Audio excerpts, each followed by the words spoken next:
"Why don't you cover that scar?" my brother said. "No one wants to see it," my aunt mocked. "She likes attention." I stayed silent, until her husband, a retired colonel, saw my arm and went pale. Imagine sitting at a summer barbecue, the scent of grilling burgers in the air, when a simple mark on your arm ignites a confrontation so potent it silences 40 people. What if that mark was the untold story of your greatest sacrifice, and the person ridiculing it was your own flesh and blood? That's what happened to me, Major Olivia Hayes. A moment that didn't just alter my family dynamics but finally forced me to choose my own worth over their fleeting approval. 4 years I've served as Major Olivia Hayes in the U.S. Air Force, dedicating my life to a path forged by discipline, deployments, and an indelible battle scar. My journey was a silent rebellion against a family who, despite all my efforts, seemed determined to misunderstand me. My Aunt Carol in particular weaponized every family gathering, her sharp tongue mocking my uniform, my choices, and eventually, the very scar that symbolized my commitment to saving lives. It took the quiet, unwavering recognition of Brigadier General Arthur Vance, my aunt's retired military husband, to finally illuminate the profound significance of that mark, and in doing so irrevocably shift the landscape of our family. I grew up in a household steeped in military tradition, where honor and duty were woven into the fabric of daily life. My father, a master sergeant, retired after 22 years in the Air Force when I was 16. Our home operated with the precision of a military operation, adhering to strict routines and an unspoken creed. Your place at the table was earned through service and self-sacrifice. Aunt Carol, my mother's sister, stood in stark contrast. She'd married into the military but never truly embraced its ethos. Polished, opinionated, and convinced of her superior judgment regarding what constituted a proper woman, she was the antithesis of my mother, who quietly anchored our family through endless deployments and relocations. Family gatherings became Aunt Carol's personal stage for pronouncements. At my high school graduation, she arrived in a dazzling white pantsuit, oversized sunglasses perched atop her head, and spent the entire ceremony critiquing everyone's attire. When I announced my decision to join the Air Force at 22, following in my father's footsteps, her eyes rolled with such force I feared they might detach. "You'll regret that haircut and those boots," she declared, sipping her mimosa at the celebratory brunch. "Men don't fancy women who pretend to be men." My father remained silent, but his jaw clenched, a familiar sign of his quiet disapproval. I quickly learned that Aunt Carol's affirmation was not a prize for achievement but a selectively dispensed favor based on adherence to her narrow definition of femininity and success. Yet I persisted. Birthdays, barbecues, Thanksgiving, Christmas mornings, I was there. Sometimes in my dress blues when protocol permitted, other times in civilian attire. I'd listen patiently as she recounted tales from her book club, her garden, or her latest theories on why modern women were too aggressive. I'd force a smile through her barbed jokes about G.I. Jane, and her unsolicited advice that I'd never secure a husband if I continued playing soldier. Her husband, Brigadier General Arthur Vance, was a retired Army officer with 3 decades of service under his belt. He was a man of quiet gravitas, the type who observed intently and spoke only when his words carried undeniable weight. At family functions he'd often occupy a secluded corner, nursing a beer, absorbing everything without uttering much. I held a profound respect for him, the kind one reserves for an unclimbed mountain. When I embarked on my first overseas deployment, I dutifully sent gifts home. Care packages for my younger cousins, birthday cards for my mother, and even a box of cigars I'd sourced from a German exchange for General Vance. Aunt Carol never acknowledged them, but my cousins' heartfelt thank you notes underscored the stark disparity. I offered loyalty and dedication. She offered criticism masquerading as concern. My basic military training at Lackland Air Force Base was a revelation. The structured environment, the clear purpose, the unambiguous expectations, it was exactly what I needed. Performance was paramount. No one cared about my hair, my clothes, or whether I smiled enough. They cared if I could complete a 5-mile run, field strip a rifle, or lead under pressure. I excelled not from innate talent, but from a profound understanding of discipline. By the time I completed technical training and received my first assignment as a second lieutenant, I had discovered something Aunt Carol's world could never offer: a true meritocracy. My initial posting to Joint Base San Antonio plunged me into logistics, orchestrating supply chains for international operations. The hours were long, the work meticulously detailed, and I thrived. I earned my promotion to first lieutenant right on schedule. My father attended the ceremony, his quiet pride a palpable presence. My mother wept openly. Aunt Carol sent a card. "Congratulations on your promotion. Perhaps now you can afford some more appropriate attire for family events." I kept the card, a tangible reminder that some people would never truly see me regardless of my accomplishments. My second deployment to the Middle East saw me leading a team of 15 as a captain, managing crucial supply routes through dangerous territories, coordinating air support, and ensuring our personnel were equipped and mobile in conditions that would break most civilians. I returned with a commendation, a deeper comprehension of service, and a scar that would ultimately change everything. The mission that etched that scar onto my arm, codenamed Operation Iron Storm, remains classified in its specifics. It was a rescue operation that spiraled into chaos when our convoy was ambushed. Shrapnel from an improvised explosive device tore into my left forearm, severing muscle and narrowly missing bone. The field medic stabilized me, and surgeons at the Landstuhl Regional Medical Center preserved my career. But the scar persisted, a thick, ropey line from my wrist to my elbow, a permanent testament to the day I extricated 2 injured airmen from a burning vehicle while gunfire ricocheted around us. I rarely spoke of it, not from shame, but because it wasn't a story for casual conversation. It was sacred ground, an experience reserved for those who had lived it. For 2 years after my return, I wore long sleeves to family gatherings. Not to conceal the scar, but to preempt the questions. I knew Aunt Carol wouldn't grasp its significance. She'd inevitably frame it through the lens of superficial appearances. And I was right. After my second deployment, something shifted not within me but in how my family perceived me. Or rather, refused to. I had been promoted to major at 31, ahead of the curve, a rank earned through competence, leadership, and the relentless, unseen effort that keeps military operations running. My father acknowledged it with a firm handshake, a silent acknowledgement that spoke volumes. But Aunt Carol began treating my military career as a fleeting phase I needed to outgrow. "You've had your adventure," she announced at Easter dinner, passing the ham. "Time to settle down, find a nice man. Maybe use that GI Bill for something practical." I longed to explain that I was using my experience practically, leading airmen, managing multi-million-dollar logistics, mentoring junior officers. Instead, I simply smiled and asked her to pass the roles. At gatherings, she'd expertly deflect any conversation about my career. A question about my deployment would be met with an interruption about her garden or latest home renovation. Mentioning an upcoming assignment would elicit a jibe about my supposed desire for attention in uniform. General Vance, her husband, remained largely silent during these exchanges, his expression unreadable as he observed from his chair. I often wondered what he truly thought, if he saw the calculated effort to diminish what she couldn't control. My younger brother, Mark, a sales manager for a pharmaceutical company who'd never considered military service, echoed her sentiments. "Still doing that soldier thing?" he'd asked at my mother's birthday, as if my profession were a hobby I'd eventually abandon. His words stung more deeply. We'd grown up in the same house, under the same flag, with a father who instilled in us both a sense of duty. But somewhere along the way, Mark had absorbed Aunt Carol's worldview, that true success lay in civilian comfort, corporate advancement, and keeping one's hands clean. I dismissed it. The Air Force had taught me that not everyone would comprehend the choice to serve. Some saw parades and salutes. They didn't see the pre-dawn wake-ups, the months away from home, the immense responsibility for other lives. They didn't understand that service wasn't merely a job. It was identity, discipline, and sacrifice, inextricably interwoven. So my patience wore thin. Each dismissive comment, every redirect, every snide joke about my attention-seeking uniform added weight to a burden I'd carried since I was 22. I told myself their opinions were inconsequential, that they couldn't diminish what I had built. But family disapproval, I learned, always finds the chinks in your armor. At my cousin Sarah's college graduation party, Aunt Carol introduced me to her friends as, "Oh, this is Olivia, the one who's in the military. Not Major Hayes, not my niece who serves our nation, just the one who's in the military," as if it were an eccentric quirk rather than a profound commitment. When one friend inquired about my work, Aunt Carol interjected before I could answer, "Oh, she just moves boxes around." The table chuckled. I didn't. General Vance's eyes flickered to me across the patio, an unreadable depth in his gaze before he turned away. I endured another hour, then retreated to my apartment off base, sitting in the silence, pondering why I continually subjected myself to people who refused to see me. The answer, I realized, was the same reason I'd persevered through challenging deployments and arduous hours in the Air Force. Walking away felt like surrender, and I'd been trained never to surrender. But the question grew louder. What exactly was I fighting for? If respect couldn't be earned through service, sacrifice, and proven competence, then what currency did my family trade in? I didn't have an answer yet, but I knew something had to change. That change arrived at a summer barbecue, on a day that should have been defined by laughter and sunlight. Instead, it became the day I ceased seeking permission to exist.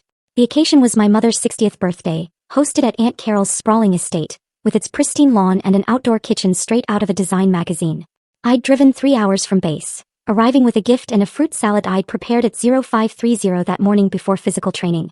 The weather was idyllic. Clear skies, low humidity, the kind of day that made you forget that just 2 months prior, I'd been in a desert where temperatures soared past 120 degrees by mid-morning. I wore civilian clothes, but for the first time in years I chose short sleeves. A simple blue cotton shirt, jeans, sneakers. Nothing dramatic, yet the scar was undeniably visible. That thick rope line of tissue from my wrist to my elbow, slightly darker than my skin, textured in a way that caught the light differently. I'd made the decision that morning while dressing. I was weary of hiding, tired of sacrificing my truth for others' comfort. The scar was an integral part of my story, my service. If they couldn't handle it, that was their burden, not mine. The party was in full swing when I arrived. Aunt Carol held court near the grill, meticulously instructing my uncle and General Vance on the finer points of burger flipping. Mark was there with his girlfriend, a blonde marketing executive in a sundress. Cousins, friends, and neighbors, perhaps 40 people total, dotted the yard in convivial clusters. I hugged my mother, presented her gift, and retrieved a beer from the cooler. For the first hour, everything felt normal. I chatted with Sarah about her new job, helped my younger cousin with his college essay, and discussed base housing policies with a family friend. The scar was exposed, yet no one mentioned it. Then we sat down to eat. Long tables laden with food arranged under a pergola. The conversation flowed easily. I sat between Sarah and Mark, directly opposite Aunt Carol and General Vance. Mark noticed first. As he reached for the potato salad, his gaze snagged on my forearm, and his expression shifted, a mix of surprise and discomfort. "Why don't you cover that scar?" he blurted, loud enough to dim the surrounding chatter. "No one wants to see that while eating." The table fell silent. Not completely, but with that particular hush where everyone pretends not to listen while straining to hear. Heat rushed to my face, but I kept my voice steady. "It's just a scar, Mark." Aunt Carol snorted, setting her fork down with a deliberate clink. "She loves the attention. Always has." A few uneasy titters followed, more a reflex for tension relief than genuine humor. My jaw tightened. I wanted to retort, to explain, to articulate precisely what this scar represented. But I'd learned in the military that silence could sometimes carry more weight than words. So I remained silent, looking down at my plate, meticulously cutting my burger into smaller pieces. My appetite vanished. Then I heard a sharp intake of breath. General Vance's fork had paused halfway to his mouth. He was staring at my arm. His expression transformed from polite dinner guest to something else entirely. Recognition, perhaps shock, an intense understanding I couldn't quite name. The silence stretched. Then he spoke, his voice cutting through the ambient noise with the authority of 30 years in command. "Operation Iron Storm, Major?" The entire table went dead quiet. I looked up, meeting his eyes. They were no longer the distant, measuring eyes of a man at a family barbecue. They were the eyes of a soldier recognizing another's sacrifice. "Yes, sir," I replied quietly. He stood. Everyone watched as this retired brigadier general, this man of few words at family gatherings, pushed back his chair and rose to attention. Then he saluted me. A slow, deliberate, textbook-perfect salute. My heart hammered. I rose automatically, returning the salute with the same precision. Aunt Carol's smug expression had vanished. Her mouth hung slightly open, her eyes darting between her husband and me, struggling to comprehend the unfolding scene. "You were there." General Vance's voice was barely a whisper, yet in the profound silence, everyone heard it. "Sir." "The convoy extraction. 3rd week of October." "Yes, sir." He lowered his salute and I lowered mine. Then he did something entirely unexpected. His eyes welled up. Not overt tears, but a sheen that spoke of memories too heavy to bear alone. "You earned that scar 10 times over," he said, his voice raw. "And anyone who can't see that doesn't understand the first damn thing about service." No one spoke. Aunt Carol looked utterly stunned. My brother stared at his plate. The other guests exchanged bewildered glances, unsure whether to resume eating or await an explanation. General Vance slowly sat down, his hands trembling slightly. He reached for his water glass, took a long drink, then looked directly at his wife. "Carol," he said quietly. "This woman pulled 2 injured airmen from a burning vehicle under enemy fire. The after-action report is still classified, but I read the commendation brief. She kept her team alive when most people would have frozen or fled." Aunt Carol's face had paled. I didn't know." "You didn't ask," I said, my voice steady now. "You never asked." The barbecue continued, but the atmosphere had irrevocably shifted. People ate in subdued quiet, conversations resuming in hushed tones. I finished my meal in silence, my appetite gone, but my posture erect. When I left an hour later, General Vance walked me to my car. "I should have spoken up sooner," he admitted. "The way she talks to you. I should have said something years ago." "It's not your fight, sir." "The hell it is," he snapped, his command voice momentarily resurfacing. Then softer, "Your family, and you've served with distinction. That deserves respect, not mockery." I nodded, not trusting my voice. He extended his hand and I grasped it firmly, a grip that lasted several seconds. "Proud to know you, Major Hayes." "Thank you, sir." I drove home with the windows down, letting the wind clear my head. Something had irrevocably broken at that table and I wasn't certain it could be repaired. But for the first time in years I felt truly seen. And that, I realized, changed everything. In the aftermath, our family dynamic subtly shifted. The most immediate change was a profound silence from Aunt Carol. Her calls ceased. The family text chain, usually a vibrant hum of photos and plans, would invariably go quiet whenever I contributed. 3 days after the barbecue, Mark sent a text. "Sorry if things got weird. You know, Carol, she doesn't think before she speaks." I reread it twice, then set my phone down, leaving it unanswered. It wasn't an apology. It was an excuse, a deflection cloaked in false sympathy, perpetuating the very pattern I was determined to break. I was done pretending. At work, I immersed myself in a new assignment, orchestrating a massive logistical overhaul for airlift operations. 12-hour days were the norm, weekend calls with overseas bases frequent. It was the kind of work that demanded absolute focus, a welcome respite from the complexities of family. Here, metrics were clear. Either the cargo reached its destination on time or it didn't. Success or failure, no ambiguity, no hidden agendas. Captain Sarah Jenkins, a fellow officer and close friend, noticed the change. We were reviewing supply manifests one Friday afternoon when she finally spoke. "You've been different since you got back from leave. What happened?" I told her some of it. Operation Iron Storm remained classified, but I recounted the barbecue, the comments, the scar, and General Vance's resonant salute. She listened intently, her expression shifting from curiosity to anger, then to a quiet recognition. "My mom's family is exactly like that," she confessed when I finished. "Immigrant mentality. They thought any career not involving a corner office and a six-figure salary was beneath their daughter. They wanted me to be a doctor or a lawyer. When I commissioned, my aunt told me I was wasting my potential. How do you deal with it?" I asked. "I stopped going to family events where I knew I'd have to justify my existence," she said simply. "Life's too short to spend it with people who don't respect you." Her words resonated with me for days. The notion of actively disengaging from family felt radical, almost transgressive. We were raised to believe family was sacred, that blood ties superseded all else. But what value did those ties hold if they only bound me to people who diminished what I valued most? A week later, General Vance called me. Not a text, a call, a significant gesture. "Major Hayes," he began, "I wanted to follow up on what happened. Do you have a few minutes?" "Yes, sir." "Good. Think we should talk. There's a coffee shop near Maxwell Air Force Base, neutral territory, common ground. Tomorrow at 1000 hours if your schedule permits." I agreed. The next morning I arrived at the coffee shop, a local haunt frequented by both military and civilians. General Vance was already there, seated at a corner table with 2 black coffees. He rose when I approached and we shook hands before I sat down. "I'll get straight to it," he said. "I owe you an apology. I've watched my wife disrespect you for years and I said nothing. That was wrong." "I wasn't expecting that, sir. You're not responsible for—" "Yes, I am," he interrupted gently. "When you wear the uniform, you stand for something. When you take it off, those values should remain. I failed to live up to that standard." He sipped his coffee then continued. "I was a field commander during Iron Storm's early planning phase. I wasn't there for the convoy extraction. By then I'd rotated to a different theater. But I knew what that mission cost. We lost good people. The ones who survived carried wounds that don't always show up on medical reports." I nodded, my throat tight. "When I saw your scar, I recognized the injury pattern immediately. Shrapnel trauma. Emergency field medicine. I knew what you'd been through, what you'd done. And then to hear my wife mock it." He paused, collecting himself. "That's not who I thought I married. Or perhaps it is, and I've been making excuses for too long." We sat in silence for a moment. Outside, traffic flowed past the windows. Normal people living normal lives, oblivious to our conversation. "She called me last night," he said finally. "Asked me to explain what happened, why I reacted that way. So, I told her everything I could without violating classification protocols. The mission parameters, the casualty rates, what it means to earn a combat-related injury." "How did she take it?" "Not well," he admitted. "She doesn't have a framework for understanding military sacrifice. In her world, success is measured in social capital, appearances, control over narrative. Your career doesn't fit that framework, so she spent years trying to diminish it. And your brother just follows her lead." "My brother is insecure," General Vance stated bluntly. "He sees your achievements and feels diminished by comparison. It's easier for him to mock your path than to examine why his own feels empty." The assessment was harsh but painfully accurate. Mark had always been competitive, constantly measuring his worth against external metrics. When those metrics made him feel inadequate, he lashed out. "I'm not sure what to do with all this," I confessed. "I spent years trying to earn their respect and I'm starting to realize it was never about earning anything. They were never going to give it." "Then stop trying," General Vance advised.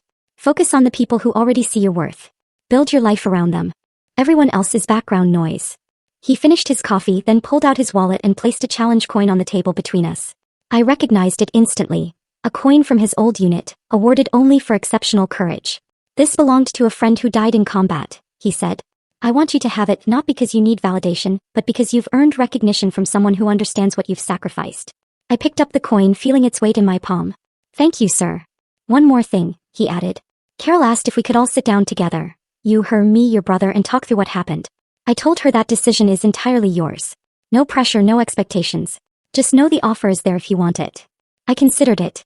Part of me wanted to refuse outright, to draw a definitive line and walk away. But another part, the part trained to solve problems and seek resolution, wondered if there was value in trying one more time. I need to think about it, I said. Take all the time you need. We stood, shook hands again, and he walked me to my car. As I drove back to base, I kept the challenge coin in my pocket. Its weight a reminder that real respect doesn't stem from family obligation or social proximity. It comes from shared values, earned trust, and recognition between individuals who truly understand sacrifice. The question was whether my family could ever grasp that and whether I owed them the chance to try. I didn't respond to General Vance's offer for 2 weeks, burying myself in work instead. My unit was preparing for an operational readiness inspection, meaning endless days of procedure review, training exercises, and meticulous equipment checks. The demands of the job were clarifying. In the military, your standing is always clear. Performance is measured, feedback direct, and respect earned through demonstrable competence. By the end of the second week, my decision was made. I called General Vance and informed him I would meet, but only once, with clear boundaries. It wouldn't be about me defending my choices. It would be about them finally listening. We convened at a neutral location, a community center conference room General Vance had reserved. Aunt Carol, Mark, General Vance, and myself. No other family members, no audience, no performance. Just the 4 of us for a conversation years overdue. Aunt Carol appeared smaller than I remembered. She sat across from me, her hands folded on the table, her usual self-assurance visibly diminished. Mark fidgeted with his phone beside her. General Vance took a chair slightly apart from the group, present but not directing. I had prepared remarks, but when I opened my mouth, what emerged was far simpler. I'm here because General Vance asked me to come, I began. But I need you both to understand something. I'm not here to justify my career or apologize for my service. If you're expecting that, we can end this meeting right now. Mark looked up from his phone. Aunt Carol met my gaze. I'm here to give you one chance to truly hear me, I continued. Not to hear the version of me you've constructed in your heads, the attention-seeking girl playing soldier, but to hear who I actually am and what my service genuinely means. Silence. Then Aunt Carol spoke, her voice quieter than I'd ever heard it. Arthur told me about the mission, about what you did. He told you what he could, I corrected. The full details are classified, but yes, I served in Operation Ironstorm. I led airmen into hostile territory. I made decisions that kept people alive, and I carry the physical and mental marks from that service. I didn't know, she murmured. You didn't ask, I reiterated, echoing my words at the barbecue. In 10 years of military service, you never once asked about my deployments, my responsibilities, or what I actually do. You made assumptions based on your own framework of what women should be, and you spent a decade mocking me for not fitting that framework. Mark shifted uncomfortably. We weren't trying to. Yes, you were, I interrupted.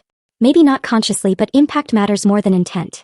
Every joke about seeking attention, every comment about playing soldier. Every time you changed the subject when I talked about my work. That was deliberate dismissal. And it accumulated. Aunt Carol's eyes were now moist. I thought I was helping. I thought if I pushed you, you'd realize you were wasting your potential on a career that didn't fit who you could be. Who did you think I could be? I asked. Someone softer, she admitted. Someone who didn't need to prove herself. Someone who could just be comfortable. I am comfortable, I asserted. I'm comfortable in my uniform. I'm comfortable leading airmen half my age who trust me with their careers and their lives. I'm comfortable making decisions under pressure that most people couldn't handle. What I'm not comfortable with is sitting at family dinners while you treat my life's work as a phase I'll outgrow. General Vance spoke for the first time. Carol, what Olivia is describing is called disrespect. And in the military, disrespect toward a superior officer or any fellow service member is a serious breach. The fact that she tolerated it from family for as long as she did speaks to her patience, not to any weakness in her character. Mark finally set his phone down. I guess I never thought about it that way. You always seemed so confident, so sure of yourself. I didn't think our opinions mattered to you. Of course they mattered, I said. You're my family. But there's a difference between caring about someone's opinion and letting it define your worth. I stopped letting your opinions define me, but that doesn't mean they didn't hurt. We sat with that for a moment. Outside, I could hear children playing in the community center's gym, their laughter distant but clear. Normal life, continuing regardless of our heavy conversation. So, where do we go from here? Aunt Carol asked. That depends on you, I replied. I'm not going to keep showing up to family events where I have to defend my existence. I'm not going to smile through jokes about my career. I'm not going to pretend that 10 years of disrespect can be erased with one conversation. What do you need from us? Mark asked. Respect, I said simply. Real respect. Not the kind that vanishes when I leave the room. Not the conditional kind that depends on me fitting your expectations. Actual respect for the path I've chosen and the person I've become. Aunt Carol nodded slowly. I can try. I don't know if I can change overnight, but I can try. That's all I'm asking, I said. But understand, if the pattern continues, I'm done. I won't keep subjecting myself to people who refuse to see me. We talked for another hour, covering ground that should have been covered years ago. It wasn't a perfect conversation. There were defensive moments, uncomfortable silences, and statements that didn't quite land right. But it was honest. When we finally stood to leave, Aunt Carol approached me hesitantly. "Can I hug you?" she asked. I considered it, then nodded. The hug was brief, awkward, weighted with all the years between us, but it was something. As I drove back to base, I felt lighter. Not because everything was resolved. It wasn't. But because I'd finally articulated what needed saying. I'd drawn boundaries, stated my terms, and placed the responsibility for change where it belonged. On them, not me. 2 days later, orders arrived for a new assignment. I was being promoted to lieutenant colonel and transferred to a strategic planning position at the Pentagon, effective in 3 months, pending completion of my current projects. I called my father first. He answered on the second ring, and when I shared the news, his voice cracked with emotion. "Your mother would be so proud," he said. After a pause, he added, "I'm proud too. Always have been." I called General Vance next. He congratulated me, inquired about the position, then said something unexpected. "Carol wants to host a promotion ceremony. Small gathering, just family. She wants to do it right this time." I thought about it. "Tell her I'll consider it, but it needs to be about the achievement, not about her redemption narrative." "Understood," he said. "And Olivia, for what it's worth, you're already one of the finest officers I've known. The rank just makes it official." That night, I sat in my apartment, gazing at my left arm. The scar caught the lamplight, a silvered line against my skin. I thought about all the times I'd concealed it, all the energy I'd expended managing other people's comfort. No more. The scar was mine. The career was mine. The respect I'd earned was mine. And anyone who couldn't see that clearly didn't deserve space in my life. It wasn't revenge, it was clarity. And clarity, I'd learned, was its own profound freedom. Without me constantly present to navigate, the family dynamics began to shift in ways I only heard about secondhand. My cousin Sarah called a month after the promotion announcement, her voice bubbling with excitement. "You have to hear what happened at Sunday dinner," she exclaimed. Mom tried to steer the conversation to her usual topics, but Mark actually pushed back. He asked her why she never talks about your achievements the way she talks about my sister's engagement.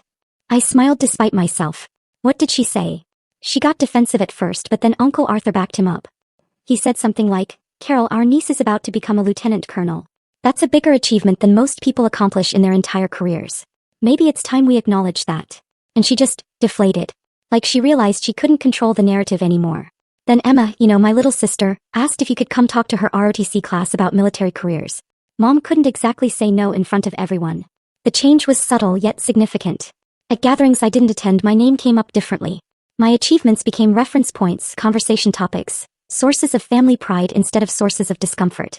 General Vance occasionally sent photos. The family at Thanksgiving, my promotion announcement printed and framed on Aunt Carol's mantle. Mark wearing an Air Force cap I'd sent him years ago that he'd never worn before. Aunt Carol's transformation was slower, more hesitant. She sent a card for my birthday, the first in 5 years that didn't include a passive-aggressive comment about my life choices. It simply read, "Proud of you.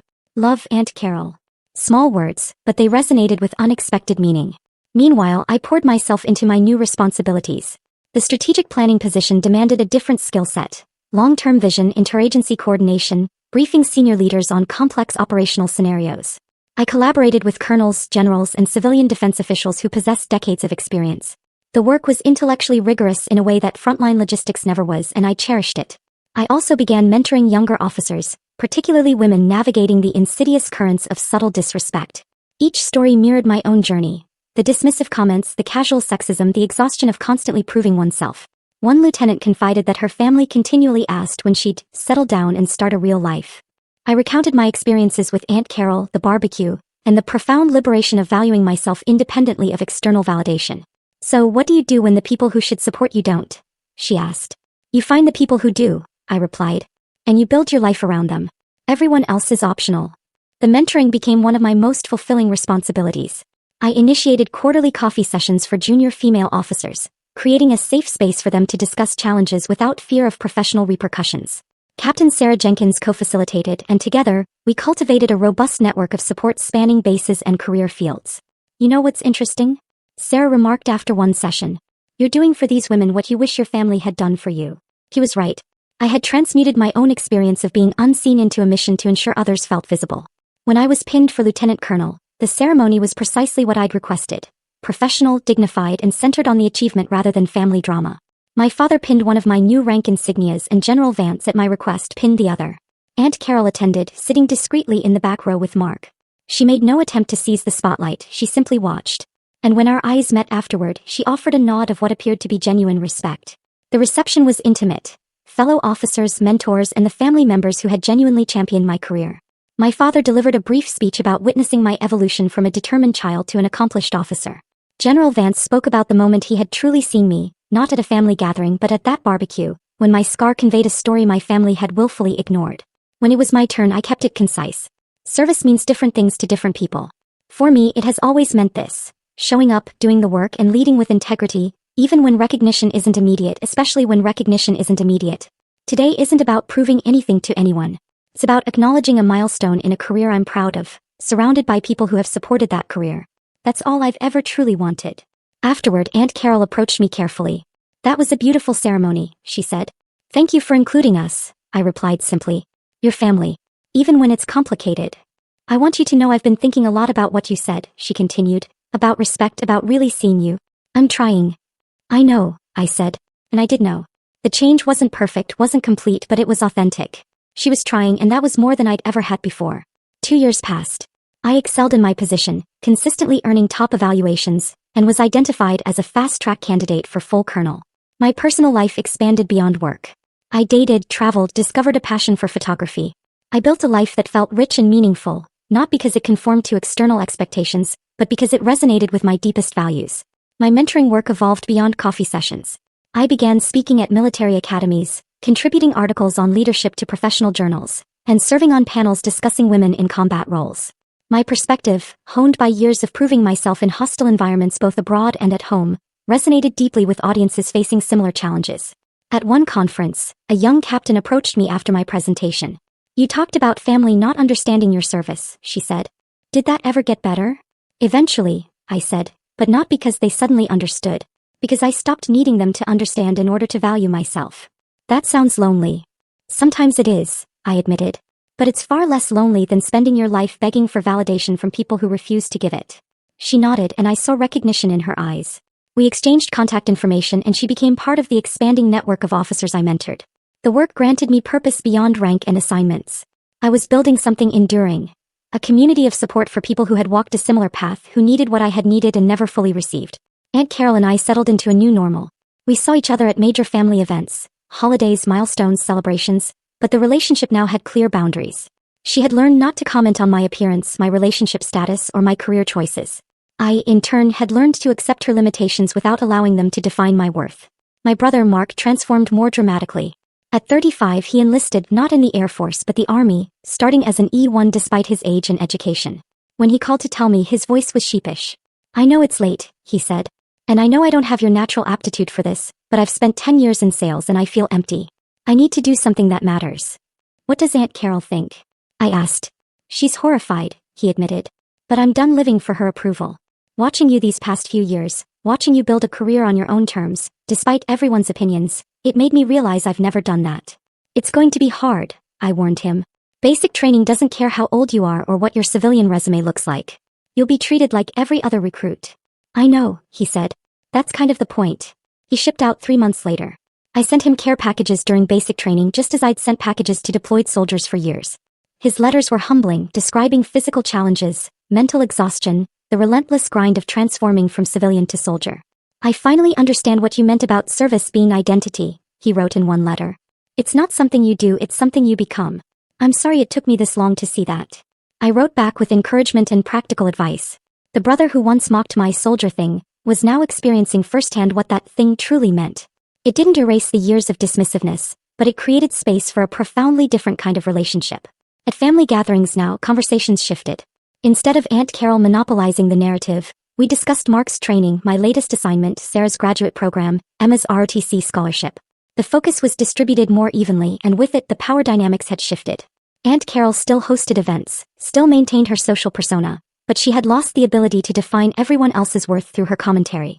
She could offer opinions, but they no longer carried the weight they once did. General Vance and I maintained regular contact. We met for coffee every few months, discussing military history, leadership challenges, and the state of national defense. He had become a mentor in the truest sense, someone who recognized my potential and fostered its growth without trying to mold me into something I wasn't. "You've done well," he told me at one of our meetings. "Not just professionally but personally. You figured out how to maintain family relationships without sacrificing yourself. That's harder than most people realize." I learned from watching you, I said. You stayed married to Aunt Carol, but you never let her worldview become yours. You maintained your integrity while navigating her personality. 30 years of practice, he said with a wry smile. And it still isn't easy. Does she understand yet? Really understand what service means? He considered the question. She understands more than she did. She'll never understand completely. She didn't live it, didn't grow up in it the way you and I did. But she's learned to respect what she doesn't understand. That's progress. It was progress. Imperfect. Incomplete but real. By my 40th birthday, I had achieved what I had set out to achieve. A career built on competence, respect earned through service, and a life aligned with my deepest values. The relationships that mattered had deepened. The ones that didn't had either faded or transformed into something healthier. Aunt Carol sent a gift for my birthday. A shadow box she'd commissioned, containing my rank insignia from second lieutenant through lieutenant colonel, alongside a photo from my first day in uniform and a handwritten note that read, "I'm learning to see you clearly. Thank you for your patience." I hung it in my office next to the challenge coin General Vance had given me years ago. The scar on my arm had faded to a thin silver line, barely noticeable unless you knew to look for it. But I never covered it anymore. It was part of my story, part of my service, part of the person I'd become. At a mentoring session that year, a young lieutenant asked me what I'd learned from everything I'd endured. That respect isn't something you beg for or negotiate, I said. It's something you establish through boundaries, consistency, and the willingness to walk away from people who refuse to give it. And sometimes, not always but sometimes, when you establish those boundaries, people rise to meet them. They become better versions of themselves because you refuse to accept anything less. What if they don't? She asked. Then you've lost nothing except the illusion that they were capable of seeing you, I replied. And that's not really a loss. That's clarity. The session ended and I drove home through familiar streets, reflecting on how far I'd come. Not just in rank or responsibility, but in understanding my own worth, independent of anyone else's validation. It wasn't the dramatic transformation people write stories about. It was quieter than that. A series of small decisions, boundaries established and maintained, relationships renegotiated or ended. But it was mine and that made all the difference. It's been 5 years since that pivotal barbecue. I'm Lieutenant Colonel Olivia Hayes, United States Air Force, 46 years old, and I've spent the last 2 decades building a career I'm immensely proud of. The scar on my left arm is still visible, faded now to a thin, silvery line that catches the light differently than the surrounding skin. A permanent record of Operation Iron Storm and the day I pulled 2 airmen from a burning vehicle while the desert raged around us. At every new officer orientation I lead, I roll up my sleeve and tell them the same thing. Every mark you earn in service, physical or otherwise, is a record of courage, competence, and commitment. Never let anyone shame you for surviving. Never let anyone diminish what you've sacrificed. And never, ever apologize for being exactly who you are. The younger officers listen with an intensity one recognize. They're at the beginning of their own journeys, facing the same challenges I once did. Families who don't understand, civilian friends who can't relate, the constant low-grade pressure to be softer, quieter, more accommodating. I tell them what I wish someone had told me earlier. That service is its own reward, that external validation is pleasant but utterly unnecessary, and that the respect that matters most is the respect you give yourself. Aunt Carol still hosts family events. She's 68 now, still polished, still socially adept, but the sharp edges have softened considerably. She actually asks about my work now, genuinely listens to the answers, and introduces me to her friends as our Olivia, a lieutenant colonel in the Air Force, with something that sounds remarkably like pride. It's not perfect. She still occasionally alludes to my marital status or lack of children, and she still doesn't fully grasp the intricacies of my career, but she has learned to lead with respect rather than criticism. The transformation wasn't a dramatic, tearful reconciliation. There was no single moment where she suddenly understood everything I'd been trying to convey for years.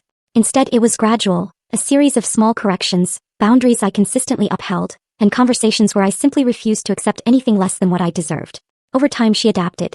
Not because she fundamentally changed who she was, but because I fundamentally changed what I would tolerate. My brother, Mark, completed his enlistment and re-enlisted for another term. He's a sergeant E5. Now, stationed in Georgia with a wife he met during technical training. When we speak, there's a mutual respect that was entirely absent before, the kind that only emerges from understanding sacrifice firsthand. He calls me for advice sometimes, asking about leadership challenges or how to manage difficult subordinates. I help when I can, and occasionally I ask him for perspective on enlisted culture, areas where my officer experience naturally leaves gaps. I get it now, he told me last Christmas. Why you stayed in even when we were all being jerks about it. There's something about serving that gets into your bones. You can't really explain it to people who haven't done it. No, I agreed. You can't. General Vance has fully retired from military life but remains actively involved in veteran organizations. We still meet for coffee quarterly and he has become one of my most trusted advisors. When I face a difficult decision I call him. When I need perspective on navigating senior leadership politics, he provides it. The respect between us is profound and mutual, built on shared values and a deep understanding of the true cost of service. Last month, he invited me to speak at a veterans event he was organizing. The audience consisted mostly of older men, Vietnam and Gulf War veterans who had served in different eras but shared the common bond of military life. I spoke about Operation Iron Storm to the extent classification allowed, about leadership under pressure, and about carrying visible and invisible scars with pride. Afterward, an elderly Vietnam veteran approached me. "Thank you for your service, Colonel," he said, saluting. "And thank you for saying what needed saying about scars. I've spent 50 years covering mine." I returned his salute, then shook his hand. "It's never too late to stop covering them, sir." He nodded, his eyes glistening, and walked away. These moments, the connections with other veterans, the mentoring of younger officers, the quiet pride of knowing I've served with integrity, these are what make everything worthwhile. Not the rank, not the recognition, but the profound knowledge that I've contributed something meaningful to something far larger than myself. The mentoring network I started has grown into a formal organization now, with chapters at bases across the country. We host quarterly conferences, maintain an online forum, and provide resources for female officers dealing with challenges ranging from sexual harassment to family obligations and career transitions. I serve on the board, contributing whenever my operational schedule permits. Captain Sarah Jenkins, my friend and colleague, was promoted to major last year. She's taken over day-to-day leadership of the organization while I provide strategic guidance. Watching her excel, watching the network grow beyond what I could build alone, that's its own unique kind of success. At the last conference, a young second lieutenant approached me during the networking session. She was fresh out of the academy, bright-eyed and idealistic in the way that only brand-new officers can be. "I heard your story," she said, "about your family not understanding your service.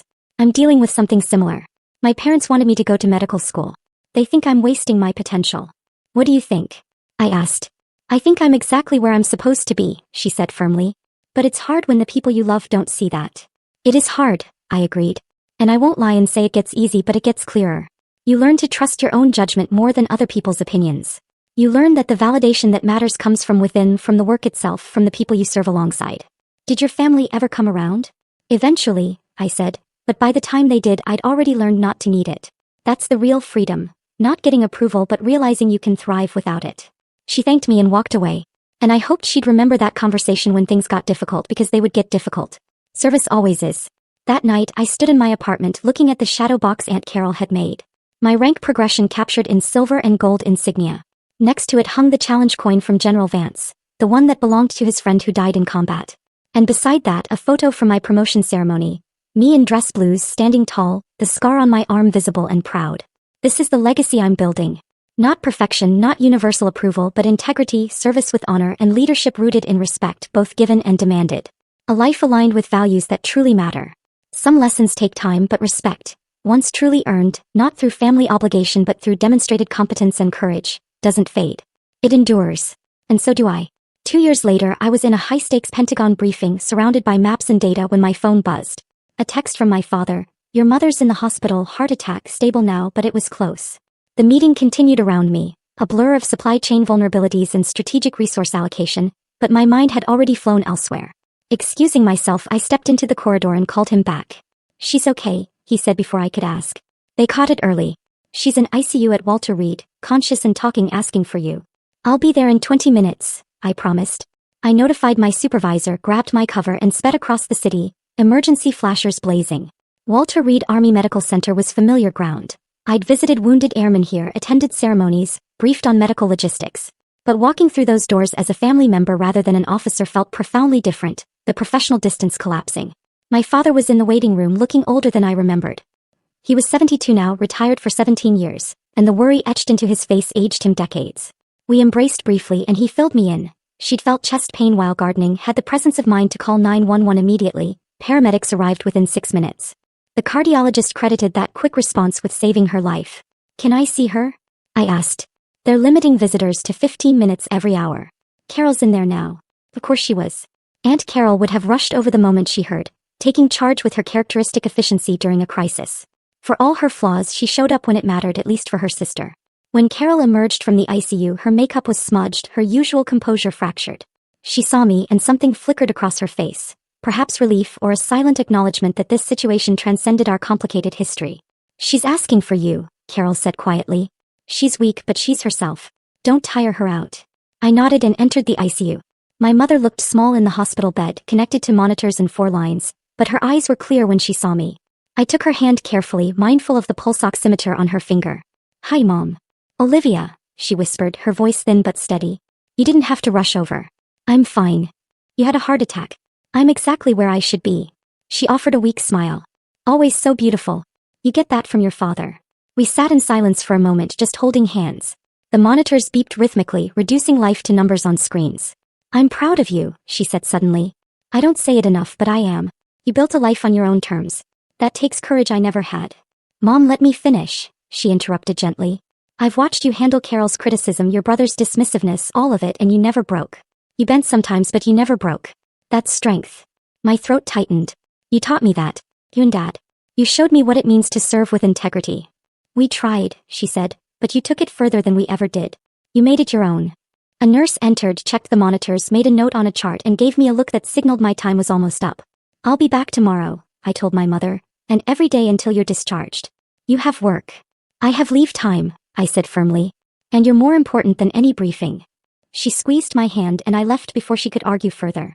The next 2 weeks settled into a rhythm. Mornings at the hospital, afternoons handling work remotely from the waiting room, evenings coordinating with doctors and insurance companies. My father stayed at her side during visiting hours. I handled logistics, my specialty, ensuring medications were ordered, follow-up appointments scheduled, and the house prepared for her recovery. Aunt Carol was constantly present, oscillating between genuinely helpful and utterly overwhelming.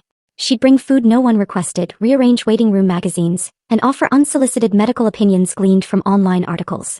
Yet she also sat with my mother when the rest of us needed breaks, fiercely advocated with nurses when pain medication was delayed, and coordinated the extended family so my father and I weren't buried in well-meaning phone calls. On the 4th day, during a quiet afternoon lull, Carol and I found ourselves alone in the cafeteria. We were both exhausted, running on coffee and adrenaline. "Thank you for being here," she said, stirring her coffee mechanically. "I know things have been complicated between us, but having you here matters to your mother. It matters to me too." "She's family," I said simply. "This is where I need to be." Carol nodded, then looked at me directly.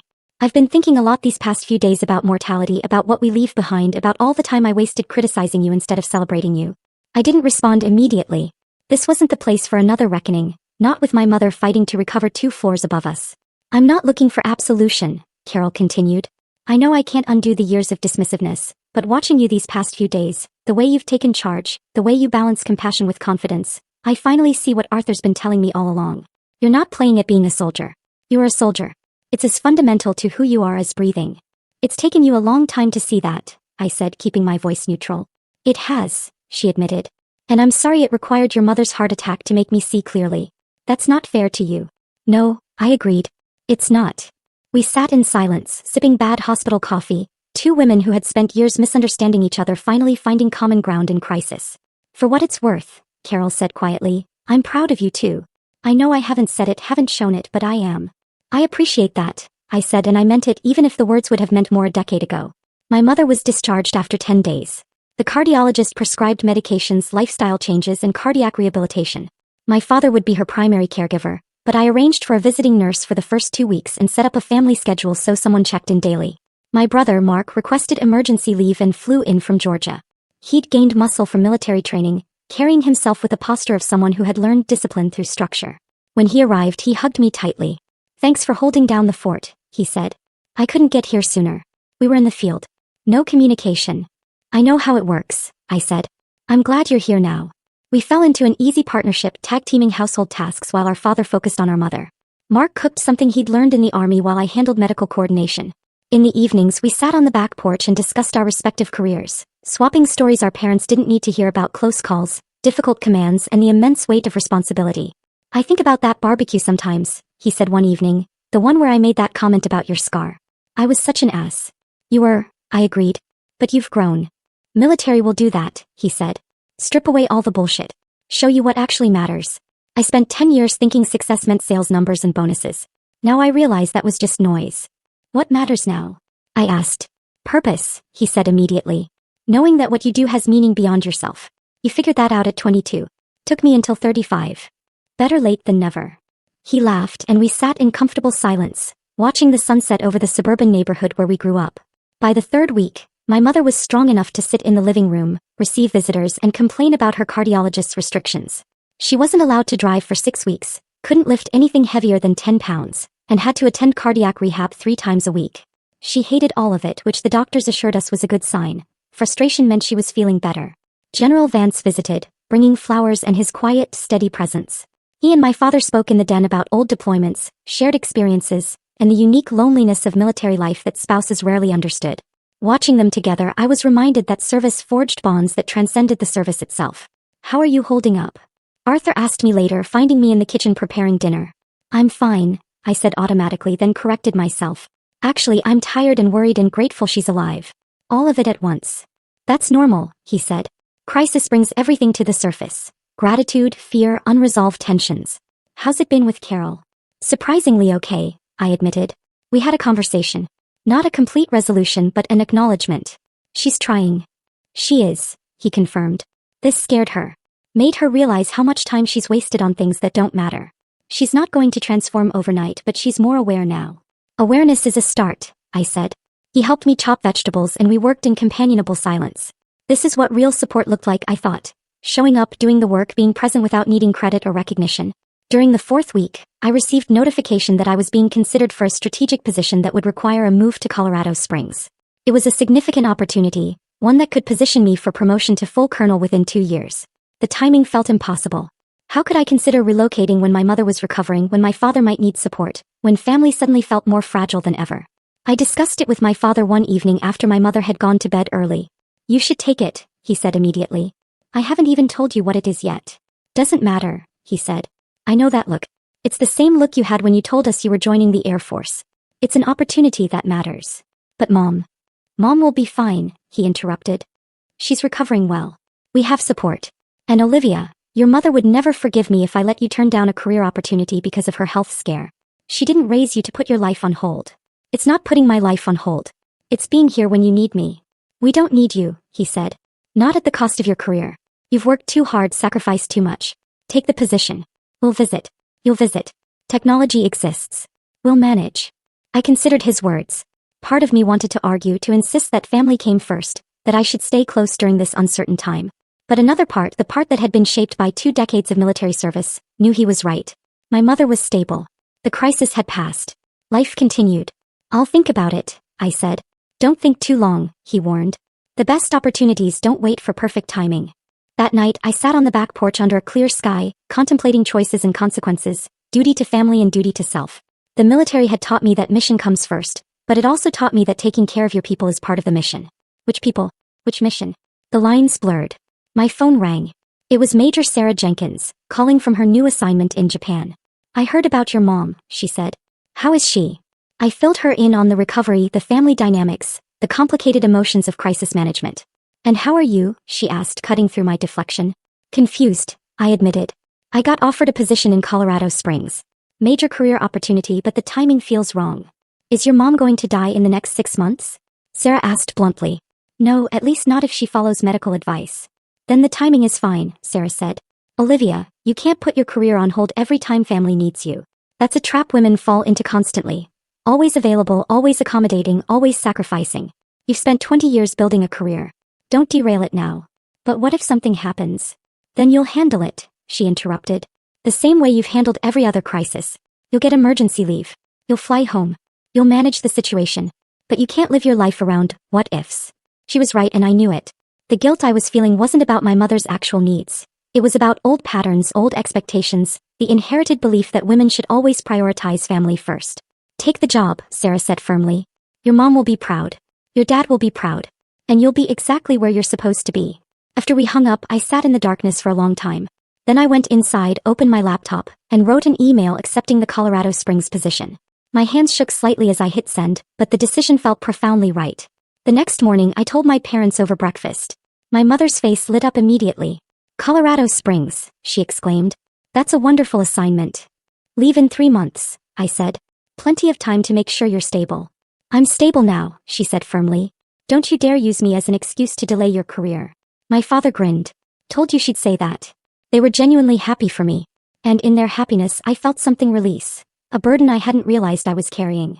The weight of believing I had to choose between career and family. I didn't. I could have both, just not in the way Carol's generation had defined having both. Before I returned to Washington, we had a small family dinner. Nothing elaborate, just my parents, Aunt Carol, General Vance, Mark, and his wife. My mother was tired but present, seated at the head of the table in the spot she'd always occupied. Midway through the meal, she raised her water glass. "I want to make a toast," she said, "to Olivia, who's been our rock these past weeks. Who's built a career we're all proud of and who's about to start a new chapter in Colorado. We're grateful for you, sweetheart, more than we probably say." Everyone raised their glasses. Aunt Carol's eyes were wet, and she nodded at me across the table, an acknowledgement that carried years of unspoken apologies. "To Olivia," they said in unison. I raised my own glass, looking around the table at these complicated, imperfect people who had shaped me in ways both painful and profound. This was family. Messy, difficult, occasionally disappointing, but also enduring. We hurt each other and healed each other in cycles that never quite resolved. "To family," I said, in all its complexity. We drank, and the conversation resumed, and life continued in its imperfect, beautiful way. 3 months from now, I will leave for Colorado Springs. I'll embark on the next phase of a career I've meticulously built with intention and integrity. I'll carry with me the profound lessons learned from years of navigating both respect and disrespect, of establishing and upholding boundaries, and of truly valuing myself independently of anyone else's validation. But tonight I am simply here, present, grateful, and finally completely at peace with all of it. That day at the barbecue didn't rewrite the past, but it unequivocally set my terms for the future. I no longer hide the scar, and I certainly don't negotiate my worth.